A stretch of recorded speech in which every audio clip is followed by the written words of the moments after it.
రాబోయే 40 సంవత్సరాలకి ఒక రోడ్ మ్యాప్ని రూపకల్పన చేసుకున్నాం. అదే సమయంలో నూతన నాయకత్వాన్ని కూడా తీసుకొస్తున్నాం ఎప్పటికప్పుడు. ఇంకో పక్క 6 శాసనాలు చేసుకుంటున్నాం.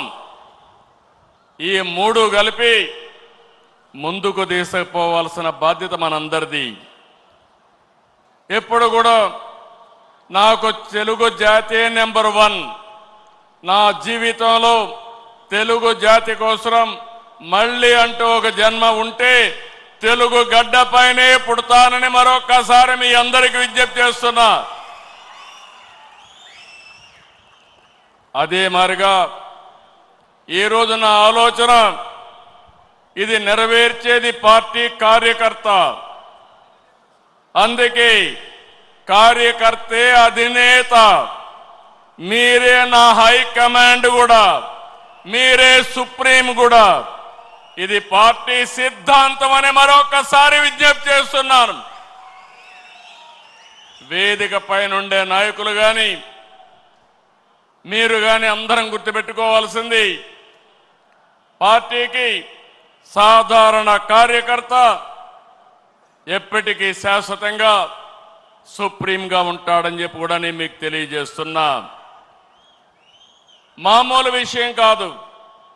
45 రోజుల్లో 1 కోటి మెంబర్షిప్ చేయించిన, 1 కోటి పైన మెంబర్షిప్ చేయించిన ఏకైక పార్టీ తెలుగుదేశం పార్టీ. ఇంకొక పక్క తొలిసారి అసెంబ్లీకి 65 మందికి యంగ్స్టర్స్ సీట్లు ఇచ్చాం. ఇది ఒక చరిత్ర. ఏ రాజకీయ పార్టీ కూడా ఇంత సాహసం చేయలేదు. అలాంటి నిర్ణయం చేశాం. 61 మంది గెలిచారు. నూతన నాయకత్వాన్ని తీసుకొచ్చాం. ఎమ్మెల్యేలుగా, ఎంపీలుగా, మంత్రులుగా ఫస్ట్ టైం అయిన వాళ్ళ మంత్రులు చేసిన ఘనత కూడా తెలుగుదేశం పార్టీది. ఈరోజు లోకేష్ గారిని మీరు చూశారు. 6 శాసనాలు ప్రవేశపెట్టాడు.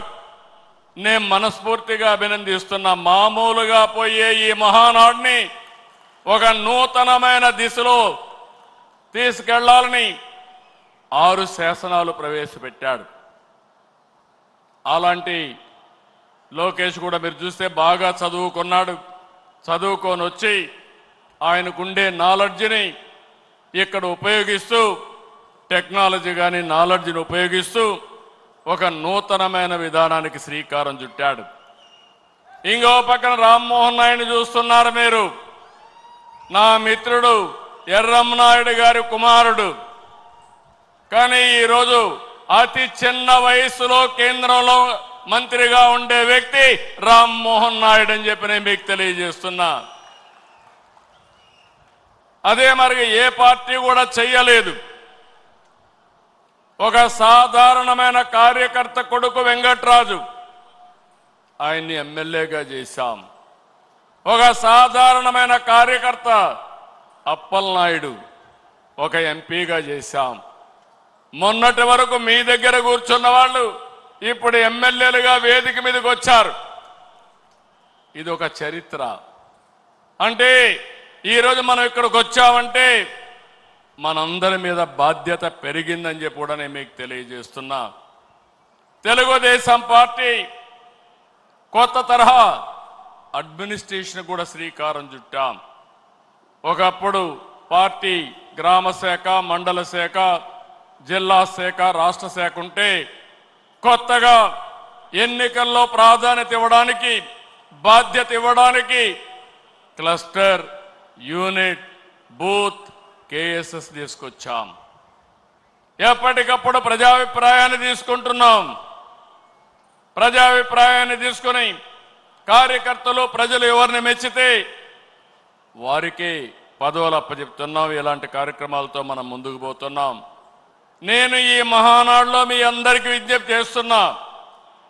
43 సంవత్సరాలుగా తెలుగుదేశం పార్టీ జెండా రెపరెపలాడుతా ఉందంటే దానికి కారణం త్యాగాలు చేసిన మీరేనని చెప్పి మరొక్కసారి విజ్ఞప్తి చేస్తున్నాను.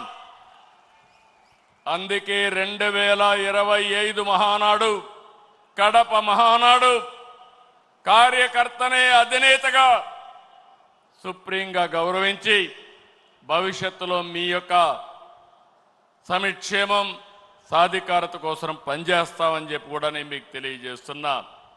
అయితే ఇదే సమయంలో నేను ఒకటే మిమ్మల్ని అందరినీ కోరుతున్నా, పార్టీ మీకు అండగా ఉంటాం.